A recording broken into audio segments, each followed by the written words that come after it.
S மக்களே, இன்றைக்கி big pass episode முடிஞ்சது. ஒரு மாதிரி ரணகலமாக தான் போச்சு. என்னென்ன நடந்ததுன்னு பார்ப்போம்.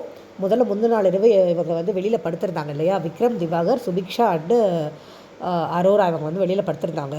அமித் அண்ட் திவ்யா சேர்ந்து பேட் பெர்ஃபார்மன்ஸ்னு சூஸ் பண்ணதுனால இதில் வந்து திவாகர் எப்போ நான் மக்களை கொந்தளிச்சிடாதீங்க, மக்களை ஓடடிச்சிடாதீங்க, அவர் அந்த ஆள் வெளில படுத்தது யாரும் கண்டுக்கவே இல்லை.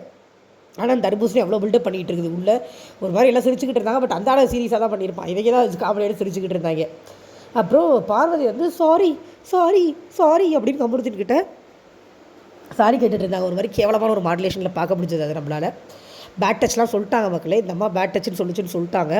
அதை தான் கம்புறதுனால அக்செப்ட் பண்ணிக்க முடியல. அப்படிங்கும்போது இவங்க சாரி கேட்டுருக்காங்க. கம்புறது ஏதோ பேசிகிட்டு இருந்தார். அவங்க சால்வ் பண்ண ட்ரை பண்ணாங்க. But that was very very bad. அதில் அதை போய் கம்புறது சால்வ் ஆனார்னா அவருக்கு தான் அதை விட அசிங்க வரதுமே கிடையாது. ஏன்னா அது பொய்யாக இருந்திருக்கலாம், இல்லைன்னா கண்டிப்பாக அது மியூச்சுவலாக நடந்திருக்கலாம். ஸோ அதுக்கு அவர் சமாதானம் ஆனார். அது அவருக்கு தான் அசிங்கம். என்ன பண்ணுறாங்க, மறுநாள் காலையில் வேக்கப் சாங் முடிஞ்சதுக்கப்புறமா இவங்க எல்லாம் சும்மா ரேண்டமாக ஏதோ பேசிகிட்டு இருந்தாங்க. அதுக்கப்புறம் வாட்டர்மெலன் அவர் திவாகர் போய் இந்த மாதிரி ஏதோ பர்ஃபார்ம் பண்ணும்போது அமித் போய் கூட மாறிட்டு இருந்தார். மக்களே, Amit is officially in toxic gang. நம்ம அதை வந்து கன்ஃபார்ம் பண்ணிக்கலாம். திவாகர், பார்வதி, அதுபோல் வியானா, சுபிக்ஷா கூட இல்லை, வியானா இவர்களுடன் இணைந்தார் நமது அமித் அப்படின்னு நம்ம வந்து கன்ஃபார்ம் பண்ணிக்கலாம். ஓகேவா? ஸோ என்ன பண்ணுறாங்கன்னா, இவர் பெர்ஃபார்ம் பண்ண, அவர் பாட்டு பாட, நம்ம சேனலை மாற்ற அப்படிங்கிற மாதிரி நல்லா ஜெகஜோதியாக போச்சு. அதுக்கப்புறமா இவங்க பார்வதி தான் திவ்யாவை கூட்டிகிட்டு போய் என்ன ப்ரொஜெக்ட் ஆகிருக்குன்னு கேட்குறாங்க. திவ்யா பியோர் கன்சர்னில் பேசுகிறாங்க. பார்த்தா தெரிஞ்சிருக்கும், இல்லைம்மா உனக்கு வெளியில் எப்படி ப்ரொஜெக்ட் ஆயிரும், அம்மாலாம் பார்த்தா தப்பாக நினைப்பாங்கல்ல, பார்த்து டீசெண்டாக டிக்னிட்டியோடு விளையாடுங்க, எதுக்கு அவர்கிட்டவே பேசுகிறீங்க, 2 பேர் மேலே தான் தப்பு அப்படின்னு சொல்லி அந்த பொண்ணு இனிமேல் இதை பற்றி பேச வேணாம், நம்ம விட்டுறலாம். அந்த பொண்ணுக்கு அவ்வளோ பொண்ணு இல்லை, அந்த பொம்பளைக்கு அவ்வளோ தூரத்துக்கு எடுத்து சொல்கிறாங்க. எனக்கு ஒன்று புரியவே இல்லை, என்ன பேசிஸில் நீங்கள்லாம் பார்வதிக்கு சப்போர்ட் பண்ணுறீங்க? பார்வதி சப்போர்ட் பண்ணுறவங்க காசு தான் இல்லையா, வேறு இடத்துக்கு சப்போர்ட் பண்ண போகிறோம். நேராக போயிட்டு உள்ளே போய் உட்காந்துட்டு அடுத்து ஒரு 1 hour கூட இருக்காது, அப்படியே அந்த டாபிக் திவ்யா மேலே திருப்பிட்டாங்க. நீங்கள் என் ஃபேமிலி பற்றிலாம் பேசாதீங்க அப்படின்னு. அவங்க வந்து அவுட் ஆஃப் பியோர் கன்சர்ன், அதுவும் இவங்க கேட்டதுனால சொன்னாங்க. அவங்களாம் கூட்டிகிட்டு போய் அட்வைஸ் பண்ணியிருந்தா கூட அவங்களுக்கு இது தேவையில்லாத வேலைன்னு நம்ம சொல்ல முடியும். பார்வதி கேட்டதுனால சொன்னாங்க. ஆக்சுவலாக இந்த வீட்டில் இன்றைக்கி அதை எல்லாருமே ரியலைஸ் பண்ணாங்க. அதெல்லாம் உங்களுக்கு 1 hourல வரல. சுபிக்ஷா வியனாலும் அதை ரியலைஸ் பண்ணாங்க. அப்போ இவங்க பார்வதியை தான் போய் கேட்டிருப்பாங்க போட்டிருக்கு. அவங்க என்ன வந்து ஏதோ திவ்யாவாக பேசுகிற மாதிரி சொன்னாங்கன்னு சொல்லி ஒரு கான்வர்சேஷனும் போச்சு. ஓகே, ஃப்ளோலேயே போயிடுவோம். இந்த மாதிரி பேக்கப் பண்ணிகிட்டு இருக்கும்போது சாப்பிட வரலையா, எதுவும் நினச்சி ஃபீல் பண்ணாதீங்கன்னு ஜென்ரலாக தான் திவ்யா சொன்னாங்க.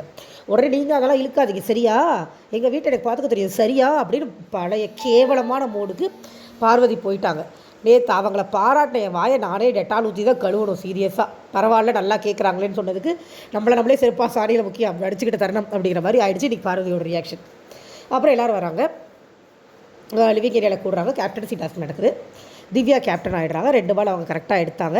ஆக்சுவலாக 5 சான்ஸ் இருந்தது. திவ்யா 2 தடவை எடுத்தாங்க. அமித் ஒரு தடவை, பிரஜின் ஒரு தடவை, சாண்ட்ரா ஒரு தடவை எடுத்தாங்க. ஸோ எல்லா வைல்ட் கார்டு கண்டஸ்ட்டுக்குமே ஃபிசிக்கலாக பயங்கர ஸ்ட்ராங்காக இருக்காங்கன்னு இன்றைக்கி ப்ரூஃப் பண்ணிட்டாங்க. சூப்பர். இப்போ இவங்க வந்து 2 பாயிண்ட் எடுத்துட்டாங்க. உள்ளே போய் உட்காடுறாங்க. அவங்க சொன்ன முதல் ரூல் என்னன்னா, திவ்யா சொன்ன முதல் ரூல், பாடி ஷேமிங்கும் வெர்பல் அப்யூஸும் பண்ணக்கூடாது. இதுதான் அவங்க முதல்ல போட்ட ரூல். இதுக்கு மேலே அவங்களை எனக்கு பேசவே விடலை. அவளை தான் ஒழுங்காக சொல்லியிருப்பாங்க. அதுக்கப்புறம் அங்கே திவ்யாவும் ஒரு தப்பு பண்ணாங்க. இந்த மாதிரி கேப்டன் எந்த இதனால் நான் ஹெல்ப் பண்ணுறேன்னு இவங்க சொல்லும்போது கேப்டன் ஹெல்ப் பண்ணக்கூடாதுன்னு ஹவுஸ்மேட் சொன்னாங்க. அது திவ்யா காதில் வாங்கலை. பிக் பாஸ் சொல்லிட்டு அது தப்பு. அங்கே ஆல்ரெடி 30 நாள் பீப்புள் இருந்திருக்காங்க. ஆனால் ரூல்ஸை நீங்கள் கேட்டுக்கிறதுல தவறே இல்லையா? ரூல்ஸையும் எனக்கு முதல் நாள்லேருந்து எழுதணும் அப்படின்னு சொல்கிறது அது திவ்யா கொஞ்சம் எக்ஸைட்மெண்ட்டில் அந்த இடத்துல தவறு தாங்க பண்ணாங்க. அதில் ஒன்றும் மாற்றுக்கிறது இல்லை. எனக்கு திவ்யாவோட கேம் பிளே, அவங்களோட விஷயம்லாம் ரொம்ப பிடிச்சிருக்கு. பட் இந்த அவசர கொடுக்கத்தனம் சரியில்லை, கொஞ்சம் நிதானம் வேணும். அதே மாதிரி தான் டீம் பிரிக்கும் போதும் ஹவுஸ்மேட் சொல்கிறாங்க, நீங்கள் தனிச்சே தான் முடிவெடுக்கணும் அப்படின்னு சொல்லும்போது இவங்க வந்து இந்த சீசன் பார்க்கல போட்டிருக்கு, ஏதோ பழைய சீசனில் பார்த்துட்டு வந்திருக்காங்க. யார் யாருக்கு உள்ளே போகணும்னு சொல்லுங்கன்னு, யார் யாருக்கு சமையல் டீம் போகணும் அப்படின்லாம் கேட்க ஆரம்பிச்சு பிக் பாஸே சொல்லிட்டாரு. இவங்க நாங்கள் அதை தானே சொன்னோம் அப்படின்னு சொல்லிட்டாங்க. ஒரு விஷயம் அட்ரஸ் பண்ணும்போது கசகசன்னு பேசியிருந்திருக்காங்க. பேசாதீங்க அப்படின்னு சொல்லி திவ்யா சொன்னாங்க. பேசிகிட்டு இருக்காதீங்க அங்கங்கே அப்படின்னு. இங்கே திவ்யா தாங்க டெம்பர் லூஸ் பண்ணிட்டாங்க. ஆக்சுவலாக வியானா சொன்னதில் அந்த இடத்துல பெருசாக ஒன்றும் தப்பு இல்லை. ஸ்கூல் ஸ்டூடெண்ட்ஸ் மாதிரி கையை கட்டிட்டு வாய் பண்ணிட்டுலாம் உட்கார முடியாது. ஏன்னா அங்கே வந்து விக்ரமுக்கு இவங்க ஏதோ சொல்லும்போது விக்ரம் காமெடி பண்ணிகிட்டு இருந்தார். யாராவது பேசினா என்கிட்ட சொல்லுங்கள் அப்படின்னு இவங்க சொல்கிறது. விக்ரம் காமெடி பண்ணிட்டு இருந்தார். ஸோ சிரிச்சிட்டு இருந்தாங்க. அது ஒன்றும் ஸ்கூல் மிலிட்டரி கேம்ப்லாம் இல்லை நம்ம வாய் பண்ணிட்டு உட்காரத்துக்கு. ஸோ திவ்யா அங்கே டெம்பர் லூஸ் பண்ணாங்க. கன்ஃபியூஸ் ஆகிட்டாங்க. ஏன்னா திவ்யாவுக்கு வெளியில் பார்த்துட்டு வந்தபோது கச நீங்கள் இருந்தது அந்த கசகசப்பு இருக்கக்கூடாது. இப்போ நீட்டாக பொண்ணு அவங்க ஒரு ட்ரையல் எடுத்தாங்க. அது அவ்வளோ தூரத்துக்கு நீங்கள் டக்குன்னு நீட்டாக பண்ண முடியாது.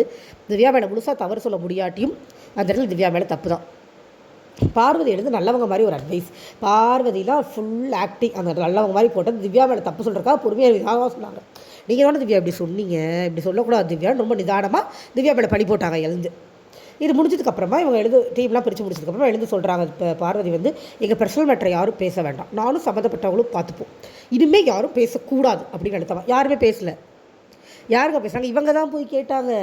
நேற்று வந்தது வைல்ட் கார்டு கண்டெஸ்டன்ஸ் போட்டு உடைச்சாங்க. ஆமாம், உடைப்பாங்க. நீங்கள் செய்யாதையா சொன்னாங்க? நீங்கள் போய் ஒரு பக்கம் டபுள் மீனிங்கில் என் கமருதிட்ட பேசிவிட்டு போய் திவாகர்கிட்ட போய் உட்காந்து என்னை பேட் டச் பண்ணுறான்னு சொல்லி அப்படி தான் உடைப்பாங்க. உங்கள் ஃபர்னிச்சர் உடஞ்சா உங்களுக்கு அவ்வளோ எரியுதா? சரியான அடி அது. இவங்க என்ன சொன்னால் இங்கே வெல்கார்டில் வந்தாங்களாம் டென்ஷன் ஆகிட்டாங்க.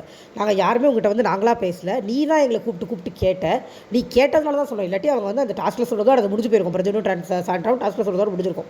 இவங்க எல்லாருக்கிட்டையும் போய் தனித்தனியாக கேட்டு யாராவது அவங்களுக்கு என்ன, யாராவது ஒரு பக்கம் யாராவது ஒருத்தர் நம்மளுக்கு நியாயம்னு சொல்லிட மாட்டாங்களா, அவங்கள பிடிச்சிக்கலாம் அப்படின்னு ஒரு இடத்துல கேட்டாங்க. பட் அவங்க பக்கம் நியாயமே இல்லாதப்போ எப்படி நியாயம்னு சொல்ல முடியும்? அதனால சொல்லலை. ஸோ இவங்களுக்கு என்ன ஆகிடுச்சு, எல்லாரும் மேலேயும் காண்டு. இவங்க எல்லோரும் சேர்ந்து சொல்லிட்டாங்க, நாங்கள் யாருமே சொல்ல, நீ தான் கேட்ட அப்படின்னு சொல்லிட்டு இனிமேல் யாரும் பேச மாட்டோம், விட்டு தொலை அப்படின்னு சொல்லி அந்த டாப்பிக்கை க்ளோஸ் பண்ணிட்டாங்க. ஓகே, அடுத்து அந்த கேப்டன்சியோட இது ஃபுல்லாக முடிஞ்சிருச்சு. கேப்டன்சியோட இது ஃபுல்லாக முடிஞ்சதுக்கப்புறமா நாமினேஷன் ப்ராசஸ் நடந்தது. அரோரா, சுபிக்ஷா, கனி, திவ்யா, அப்புறமா wild card contestants Amit, Prajin, Sandra, இவங்களை தவிர மற்ற எல்லாருமே நாமினேட்டர்.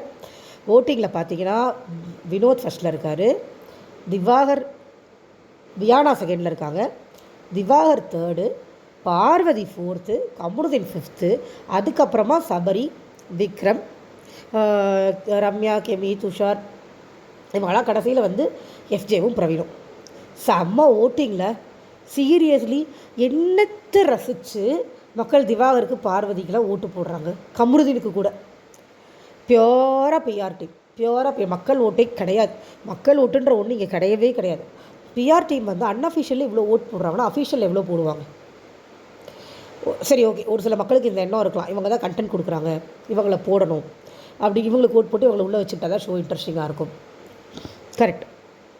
இந்த மாதிரி நெகட்டிவிட்டி விரும்புகிற மக்கள் இருக்க தான் செய்கிறாங்க. ஏன்னா ஜென்ரேஷன் அப்படி மாறி போச்சு. 4th சீசன் 5th சீசன் வரைக்கும் அப்படி இல்லை. மக்களுக்கு நெகட்டிவிட்டி பிடிக்காது, அதை எலிமினேட் பண்ணுவாங்க. பட் இப்போ ஏன்னா வரிசையாக நெகட்டிவாக பேசுவேன், எல்லோரும் வீட்டுக்கு போனது, வளர்ப்புன்னு ஒரு வார்த்தை சொன்னதுக்காக ஒருத்தங்களை வீட்டுக்கு தூக்கி போட்டது, பார்த்து பேசுங்க அப்படின்னு சொன்னதுக்காக ஒருத்தங்களை வீட்டுக்கு தூக்கி போட்டதெல்லாம் பார்த்தவங்க நம்மளுக்கு என்ன கருமத்தை காமிச்சிக்கிட்டு இருக்காங்க பாருங்கள். பொய்யாக வாயத்தை ஒரே ஒரு பொய் சொன்ன ஒரு பொண்ணை வச்சு செஞ்சாங்க. ஒரே ஒரு பொய், ஜஸ்ட்டு ஒரு பொய். அந்த பொண்ணுக்கு 5 வருஷமாக வாழ்க்கையில் பிக் பாஸ் சீசனில் வந்த ஜூலிக்கு. இந்த பார்வதி வாயத்திறந்தால் பொய் மட்டும் தான் சொல்கிறாங்க. கேட்டால் அவளை பிளேயருன்றீங்க. இன்னிலேருந்து பிக் பாஸ் இப்படி மாறிடுச்சானா? 6வது சீசன்லேருந்து பிக் பாஸ் இந்த மாதிரி மாறிடுச்சு. கண்டென்ட் கொடுத்தா உள்ளே இருக்கணும், அதுதான் நல்லாயிருக்கும் அப்படின்ட்டு. ஸோ நம்ம இந்த கேம் ஷோவாக தான் பார்க்கணும். நீங்கள் பர்சனலாலாம் நம்ம யாருமே எடுத்துக்க முடியாது. கண்டென்ட் கொடுக்குறவங்க உள்ளே இருப்பாங்க, நம்மளுக்கு பிடிச்சா பார்க்கலாம், பிடிக்கலன்னா தூக்கி போட்டு போயிடலாம். இதுதான் ஓட்டிங் நிலவரம். இப்படி தான் போகும். இந்த வாரம் வெளியே போகிறது கன்ஃபார்மாக பிரவீன் வெளியில் போயிடுவார். இன்னொருத்தங்க கெமி, எஃப்ஜே, துஷார், இவங்களில் யாராவது ஒருத்தங்க வெளியில் போவாங்க. அது நம்ம வந்து வீக்கோட எண்டில் தான் பார்க்கணும். அடுத்தது வந்து இந்த உனக்கு வந்தால் ரத்தம் எனக்கு வந்தால் தக்காளி சட்னியா அப்படின்னு ஒரு டாஸ்க்கு கொடுத்து வைல்டு கார்டை வச்சு செய்ய சொல்லி ஒரு அருமையான டாஸ்க் ஒன்று பிக் பாஸ் கொடுத்தாரு. இவங்க தான் வந்து வைல்ட் கார்டு சொல்லி கொடுத்து அனுப்பிச்சிருப்பாங்க உள்ளே. நீங்கள் மாதிரி இந்த மாதிரி போயிட்டு அவங்களோட இது எதுவுமே நல்லா இல்லைன்னு சொல்லுங்கள், அப்போ தான் நல்லா விளையாடுவாங்க. இவங்க தான் சொல்லி கொடுத்து அனுப்பிச்சிருப்பாங்க. அது போய் இவங்க பார்த்தது, ஏன்னா இவங்க யாருமே ஃபுல்லாக பார்க்கல, அது நம்மளுக்கு நல்லாவே தெரியுது. லைட்டாக அவங்க பார்த்ததையும் கலந்து கட்டி தான் பேசுகிறாங்க. அப்போ அது ஃபோர்ஸ்ஃபுல்லாக இவங்க டிஆர்பிக்காக வேணும் இவங்களே ஒன்று பண்ணிவிட்டு அதுக்கப்புறம் அவங்க வந்தவங்களை மைண்ட் லெவலில் காலி பண்ணுறதுக்கு இவங்களே ஒரு கன்றாவையான ஒரு டாஸ்க்கு. சரி, அந்த டாஸ்க்லேயே ஏதாவது கரெக்டாக பேசுனாங்களா? திவாகர் எழுந்து வருவருன்னு வந்தார், அத்தனை பேரையும் கேவலமாக பேசினார். அவங்க யாருமே என்ன சொல்கிறது, அவருக்கு அவ்வளோ அவரோட வைத்தறிச்சல், வன்மம் எல்லாமே அதில் தெரிஞ்சுது. நான் 11 மாதத்தில் வந்துட்டேன் ஆக்டரா, நான்சென்ஸ், வாட் நான்சென்ஸ், பிரஜன் யாருன்னு தெரியுமா சீரியஸ்லி அப்படிங்கிற மாதிரி பிரஜன்ட்ட போய் சொல்கிறாருங்க. நீ ஒரு 11 மாதம் வந்துட்டேன்னா அப்படின்னு. ஐயோ, நீ போது அண்ணான்னு கூப்பிடாதே ஆகிற அப்படிங்கிற மாதிரி க்ரஷி ஆகிற. ஐயோ கடவுளே, அந்த மனுஷன் எத்தனை வருஷமாக விஜய் சேதுபதியோட சீரியர், அவர்கிட்ட போய் இவர் 11 மாதம் வந்துட்டேன்ற கதையை சொல்லிட்டு இருக்காரு. என்ன ஒரு தலையெழுத்து பார்க்குறேன் நம்மளுக்கு. திவ்யா கிட்ட நீங்கள் பயங்கர ரூடாக இருக்கீங்க திவ்யா அப்படின்னு ஒரு மாதிரி கேவலமான ஒரு ஆட்டிடியூடில் பேசினார். சாண்ட்ராகிட்டையும் அப்படி தான், நீங்களும் வந்து என்னை பாடி ஷேமிங் பண்ணீங்க. ஆக்சுவலாக சாண்ட்ரா பண்ணாங்களேன்னு நம்மளுக்கு தெரில, ஏன்னா நான் பார்க்கல, நான் லைவில் பார்க்கல, ஒன்றும் வரலையும் வரல. பட் அவங்க நார்மலாக ஒரு சொன்ன விஷயத்தை இவர் வேணும்னே வந்து ட்விஸ்ட் பண்ணி அப்படி பண்ணி, ஏன்னா அவங்க ட்விஸ்ட் தான் பண்ணிகிட்டு இருக்காங்க உட்காந்து, அதை பண்ணுற மாதிரி தான் இருக்குது. பார்வதிக்கும் திவாகருக்கும் மட்டும் அமித் மேலே கம்ப்ளைண்ட்ஸ் இல்லை, ஏன்னா அமித் அஃபிஷியலி அவங்க குரூப்பில் ஜாயின் பண்ணிட்டார். பார்வதி என்ன செஞ்சால் இந்த இந்த டாஸ்க் எடுத்துக்கோங்க, பர்டிகுலர்லி இந்த டாஸ்கில் பார்வதி போய் நின்று அவ்வளோ அசிங்கமாக கைத்தட்டி காமிச்சு அவ்வளோ மாக் பண்ணி அதை டீசெண்டாக கூட சொல்லியிருக்கலாம். எல்லோரும் டீசெண்டாக சொன்னாங்க, நீங்கள் கைத்தட்டுற நல்லா இல்லைன்னு சொல்லி டீசெண்டாக சொல்லியிருக்கலாம். பார்வதிக்கும் டீசன்ட் ஸ்பெல்லிங் தெரியாது நம்மளுக்கு தெரியும். அவ்வளோ கேவலமான ஒரு பாடி லாங்குவேஜ் காமிச்சு பிஹேவ் பண்ணி மறுபடியும் அந்த மேட்டர் எடுத்துகிட்டு வராங்க. அந்த கமருதீன் மேட்டர் எடுத்துகிட்டு வந்து நான் எங்கள் அம்மா எப்படி பண்ணுவாங்கன்னா நீங்கள் சொல்ல வேணாம் திருப்பி சொல்லி திவ்யா டென்ஷனாகி தலையில் கை வச்சுட்டு உட்காண்டாங்க, திருந்தாது ஜென்மம் அப்படின்னு. அதே மாதிரி எல்லோரும் கெட்டவங்க, அவங்களுக்கு எல்லாருக்கிட்டையும் கெட்ட, மற்றவங்களாம் நல்லது கெட்டது இதுக்கு நோட் பண்ணுங்க மக்களே. வந்து அத்தனை பேரும் நல்லது கெட்டது இரண்டையும் சொன்னாங்க. இந்த பொம்பளை மட்டும் தான் கெட்டது மட்டும் தான் சொல்லிட்டு போச்சு. இதுக்கு அமித் கிட்ட மட்டும் தான் நல்லது தெரிஞ்சிருக்கு, வேறு யார்ட்டையும் நல்லதே தெரியல. அமித்தே அடிக்க தான் செஞ்சிச்சு. அது சொல்லிவிட்டு அவ்வளோ கேவலமாக, ரொம்ப கேவலமாக காரணம் சொன்னாங்க. இதுக்கப்புறமா மற்றவங்களாம் சும்மா ஒரு சிலர் காமெடியாக சொன்னாங்க, ஒரு சிலர் சீரியஸாக சொன்னாங்க. எல்லோரும் மெயினாக சொன்னது திவ்யா வந்து கோவப்படக்கூடாது, டீசெண்டாக பேசுங்கன்னு சொல்லிட்டு காலையில் அவங்களும் கத்திட்டாங்க. அது இன்னொரு சிலர் என்ன சொன்னாங்கன்னா, நீங்கள் கத்துறீங்களே இதுதான் இந்த வீட்டில் நடக்கும், நீங்கள் எதிர்பார்க்குற மாதிரி இது போகாது அப்படின்னு அவங்களுக்கு புரிய வைக்கிற மாதிரியும் ஒரு சிலர் சொன்னாங்க. மறுபடியும் இந்த பார்வதி எழுந்து வருது. பாதி இது முடிச்சு போயிட்டு இருக்கும்போது நான் ஒன்று சொல்ல மறந்துட்டேன் அப்படின்ட்டு எழுந்து வந்து மறுபடியும் ஒரு பாயிண்ட்டை வச்சுட்டு போனாங்க. அதுவும் ஏதோ ரொம்ப கேவலமான ஒஸ்டான ஒரு பாயிண்ட்டாக இருந்தது. மறுபடியும் திவாகர் எழுந்து வந்து இப்போ அந்த இடத்துல பிரசிடென்ட் வந்து எழுந்து போனார். திவாகர் வந்து 2வது தடவை எல்லாம் பேசி முடிச்சிட்டாங்க. நான் சொல்லியே தீர்வேன் இன்னொரு பாயிண்ட்டை எழுந்து வந்து என்ன சொல்கிறாரோ அந்த மார்க்கிங் பாயிண்ட்டை சொன்னார். மார்க் பண்ணாங்க. இவங்களுக்கு கொஞ்சம் கூட என்னை வந்து வாட்டர்மெலன் ஸ்டோர் பிக் பாஸில் கொடுத்துருக்காங்க. ஏங்க நான் என்ன சொல்கிறேன், பிரஜன் எல்லாம் எனக்கு விவரம் தெரிஞ்ச வயசுலேருந்து தெரியும். போராடிட்டு இருக்கிற மனுஷன் அவருக்கு இந்த ஆளை பார்த்தா காண்டாகுமா ஆகாதா நீங்களே சொல்லுங்கள். அவன் கம்முன்னு நடிச்சுட்டு நடிப்பு திறமை காமிச்சு போனால் கூட பரவாயில்ல. எப்போ பார் நான் 11 மாதத்தில் வந்துட்டேன், நான் எவ்வளோ பெரிய ஸ்டார் தெரியுமா, எனக்கு எவ்வளோ ஃபேன்ஸ் இருக்காங்க தெரியுமா, கடுப்பாகாது, சீரியஸாக கடுப்பாகாதா? உழைக்கிறவங்களுக்கு கடுப்பாகும் மக்களே. உண்மையான உழைப்பு போடுற எல்லாருக்குமே அந்த ஆளை பார்த்தா கடுப்பு தான் ஆகும். ஏன்னா அவன் வந்து ஒரு சிலர் வேறு ஒரு சிலர் இருக்காங்க திடீர்னு பாப்புலர் ஆனாலுமே அதை ஹம்பிளாக எடுத்துக்கிட்டு ஹம்பிளாக வருவாங்க வெளியில். ஓகே நான் திடீர்னு பாப்புலர் ஆகிட்டேன், எனக்கு இந்த பாப்புலாரிட்டி இருக்குது, நான் அதை யூஸ் பண்ணி இன்னும் கொஞ்சம் வளர்ந்துட்டு போகிறேன் அப்படின்னு வர்றவங்க வேறு. இந்த ஆள் வந்து எல்லாரையும் திட்டி எல்லாரையும் மார்க் பண்ணி தாய்மோ பெரிய அறிவாளின்னு பேசி அந்த ஆளுக்கு எல்லாரும் ஓட்டு போட்டு அந்த ஆளை வளர்த்து விட்டு உண்மையான திறமை இருக்கணும் கடுப்பாகவும் ஆவாங்க. ஆனால் பிரச்சனை கடுப்பாயில் எழுந்து போல ஒரு ஃப்ளோவில் தான் போனார் போட்டுருக்கு. எனக்கு தண்ணி வேணும் கடுப்பு தான், பட் அது அதாவது இவர் அவமானப்படுத்தணும் இல்லை, எனத்தையோ பேசுகிறா நான் போகிறேன்ற மாதிரி ஒரு ஃப்ளோவில் எழுந்து தண்ணி வேணும்ட்டு போனார். எல்லோரும் சொன்னோன்னே அக்செப்ட் பண்ணிக்கிட்டாரு. ஓகே எழுந்து போகக்கூடாதா பேசும்போது, சரி எனக்கு தெரியல நான் அவர் அவமானப்படுத்தணும்லாம் போல தண்ணி வேணும் எடுத்துகிட்டு போனேன். அவர் பேசுகிறலாம் கண்டுக்க மாட்டேன், ஆக்சுவலாக பிரச்சனை பெருசாக எடுத்துக்க மாட்டேன்னு சொன்னார். பட் அஃபெக்ட் ஆகுங்க, அது எப்படிங்க பெருசாக எடுத்துக்காமல் இருக்க முடியும்? இந்த மாதிரி ஒரு என்ன சொல்கிறது, ஒரு மூளையே இல்லாமல் இருக்கிற ஒருத்தர் வந்து நான் பர்ஃபார்மன்ஸு நடிப்புக்கு இருக்கேன் அப்படின்லாம் சொல்லிட்டு இருக்கும்போது கண்டிப்பாக கடுப்பு தான் ஆகும். பட் அவர் அதை சமாளிச்சிட்டாரு. அப்புறம் நாமினேட் பண்ணும்போது அவர் சூப்பராக ஒரு வேர்டு சொன்னார், நம்மளுக்கு அழகாக கட் பண்ணிட்டாங்க 1 ஹவர் எபிசோடில். 1 ஹவர் எபிசோட் முழுக்க திவாகருக்கும் பார்வதிக்கும் சாதகமாக போகுது மக்களே. திவாகர்கிட்ட ஹெவியாக ஏதோ ஒரு அமௌண்ட்டை கறந்துட்டாங்க சேனலு. அவர் கொடுத்துருக்காரு இத்தனை வருஷம் இத்தனை மாதமாக நடிப்புக்கு இருக்குன்னு சொல்லி எல்லா பக்கமும் நடிச்சு சம்பாதிச்ச படத்தை ஃபுல்லாக தூக்கிட்டு விஜய் டிவியில் கொடுத்துட்டாரு போல் இருக்கு. அவ்வளோ ப்ரொமோஷன். எனக்கு அவரோட கண்டென்ட் வந்து கடைசியில் கிட்டத்தட்ட 15 நிமிஷம் அவர் பேசுனது காமிச்சாங்க. தேவையே இல்லை, லிட்டரலி அவர் உளர்னார். முதல்ல ஒரு 2வது உளர்னார், 2 தடவை உளர்னார். பார்வதி 2வது தடவை பேசுறதை கூட டெலிகாஸ்ட் பண்ணல. இந்த ஆள் 2வது தடவை பேசுறதை ஃபுல்லாக டெலிகாஸ்ட் பண்ணுறாங்க.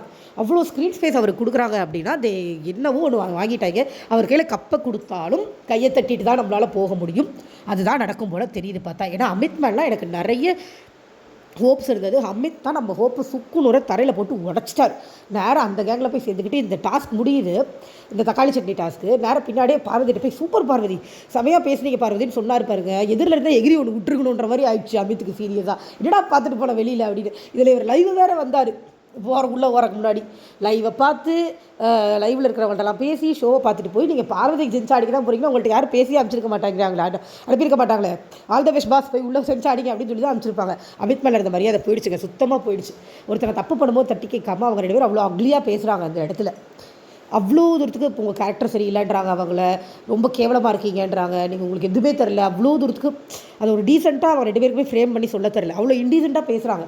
அது கூட சொல்லாமல் சூப்பராக பேசுகிறீங்கன்னு பாராட்டுறதால என்ன இளவு மைண்ட் செட்னே எனக்கு தெரியல. இது முடிஞ்சதுக்கப்புறமா இந்த டிஸ்கஷன் நடந்துகிட்டு இருந்துச்சு. பார்வதி தான் வந்து சொன்னாங்க. பட் பார்வதி இப்போ எப்படி பேசுகிறாங்க அப்படிங்கிற டிஸ்கஷன் வந்து ஆக்சுவலாக கனிட்ட உட்காந்து இது வந்து நம்மளுக்கு 1 ஹவரில் வர லைவில் பார்த்தேன். கனிட்ட உட்காந்து ஃபுல்லாக திவ்யா சொன்னாங்க. இவங்க தான் வந்து சொன்னாங்க, இப்போ இவங்களே இப்படி பேசுகிறாங்க என்னது இது அப்படிங்கும்போது கனி எடுத்து சொன்னாங்க. இவங்க 2 பேரும் இதை தான் பண்ணிகிட்டு இருக்காங்க வந்த நாள்லேருந்து. நீங்கள் எப்படி ஒரு கட்டத்தில் ஃப்ரஸ்ட்ரேட்டாகி வெடிக்கிறீங்களோ அதே தான் நாங்களும் பண்ணோம்.